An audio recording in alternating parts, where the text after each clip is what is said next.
Okay. మందార చెట్టు లేని ఇల్లు అంటే నాకు తెలిసి పల్లెటూళ్ళలో ఉండదనే చెప్పొచ్చు. ఆ మందార ఆకులు, ఆ మందార పువ్వులు అందరి జుట్టు పాలిట ఒక వరం అని చెప్పొచ్చు. చాలామంది మందార పువ్వులు, మందార ఆకులు ఏదో రసాలు తీసి పెడుతుంటే ఏదో పిచ్చి జనాలు ఏది పెడితే అది పూస్తే వస్తాయి అనుకునేవాడిని నేను కూడా.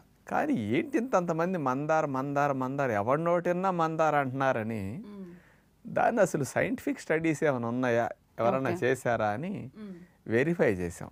ఓకే. 40 పరిశోధన పత్రాల యొక్క సారాంశాన్ని అమెరికా దేశం వారు 2015 సంవత్సరంలో రట్గర్స్ యూనివర్సిటీ యుఎస్ఏ వారు వాళ్ళు ఇచ్చినవి. ఇంకొక స్పెషల్ది తెల్ల జుట్టు రాకుండా నలుపుగా ఎక్కువ రోజులు ఉండేటట్టు మందారాకులు చేస్తున్నాయని central leather research institute Chennai వారు 2003 సంవత్సరంలో పరిశోధన చేసి మందారాకుల మీద స్పెషల్గా ఇవ్వటం జరిగింది.